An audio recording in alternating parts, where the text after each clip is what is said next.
नमस्ते। भारत का जो हायर एजुकेशन सिस्टम है वो काफ़ी बड़ा और कह सकते हैं पेचीदा भी है, और इस पूरे सिस्टम की जो नींव है वो है यूनिवर्सिटी ग्रांट्स कमीशन एक्ट 1956। तो आज हम इसी एक्ट की बनावट को समझने की कोशिश करेंगे। अच्छा, तो इस कानून का मकसद क्या है? एक्ट खुद कहता है इसका काम है यूनिवर्सिटीज़ में स्टैंडर्ड्स को कोऑर्डिनेट और डिटरमिन करना, मतलब एक तरह से यह तय करना कि पढ़ाई का स्तर कैसा हो।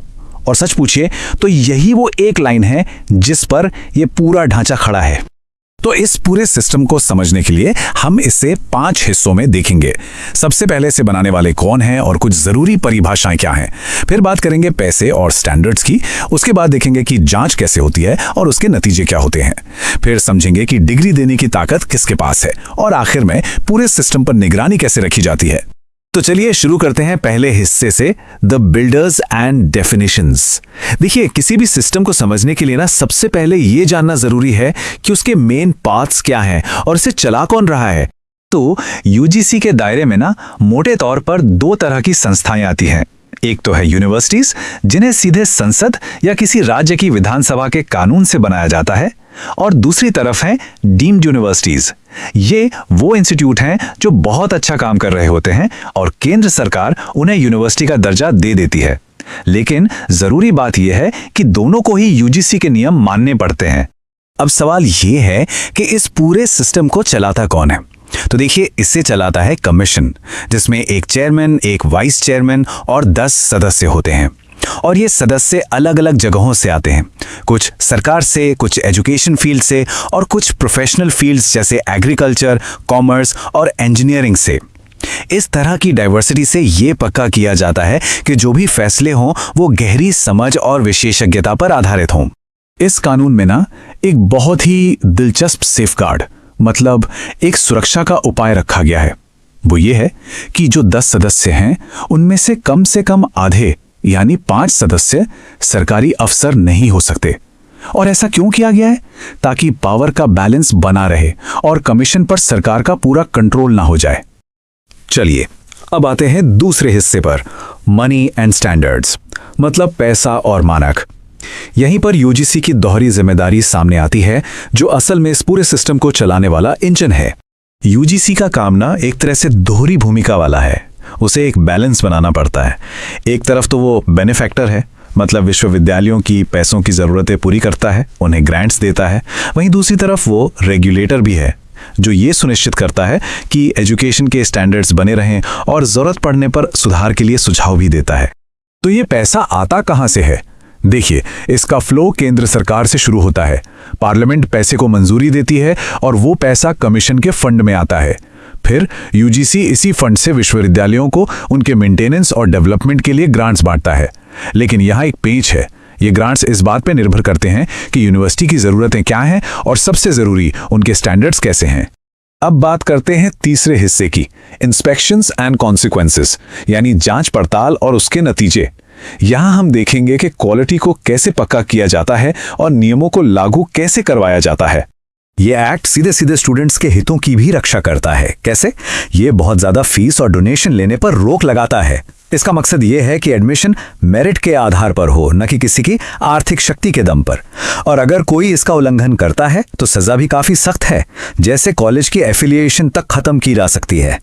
क्वालिटी बनाए रखने के लिए यूजीसी एक 4 स्टेप साइकिल का इस्तेमाल करता है। सबसे पहले वो स्टैंडर्ड्स की जांच पड़ताल करता है, फिर यूनिवर्सिटी के साथ मिलकर काम करता है, इसके बाद सुधार के लिए सिफारिशें देता है, और आखिर में यूनिवर्सिटी से पूछता है कि भाई उन सिफारिशों पर अमल किया गया या नहीं, मतलब एक कंप्लायंस रिपोर्ट मांगता है। लेकिन सोचिए, अगर कोई यूनिवर्सिटी इन सिफारिशों को नहीं मानती तब क्या होता? यहीं पर यूजीसी अपना सबसे बड़ा हथियार इस्तेमाल करता है, द फाइनेंशियल लीवर, यानी पैसों का दबाव। जब कोई यूनिवर्सिटी नियमों का पालन नहीं करती तो कमीशन उनके ग्रांट्स, मतलब मिलने वाली आर्थिक मदद, रोकने की प्रक्रिया शुरू कर सकता है। और नतीजा एकदम साफ है, जो भी इंस्टीट्यूट्स जरूरी स्टैंडर्ड्स मेंटेन नहीं कर पाते उनके ग्रांट्स रोके जा सकते हैं। ये क्वालिटी बनाए रखने का एक बहुत ही असरदार तरीका है, इसमें कोई शक नहीं। चलिए अब चौथे भाग पर आते हैं, the power to grant degrees, मतलब डिग्री देने की शक्ति। आखिर किसी डिग्री को लीगल और वैल्यूएबल क्या चीज बनाती है? यह एक्ट इसी बड़े सवाल का जवाब देता है। भारत में सेक्शन 22 के मुताबिक लीगली डिग्री देने का हक सिर्फ 3 तरह की संस्थाओं को है।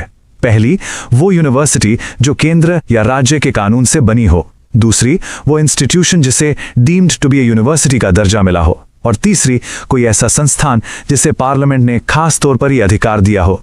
इतना ही नहीं, ये एक्ट यूनिवर्सिटी शब्द की इज्जत की भी रक्षा करता है।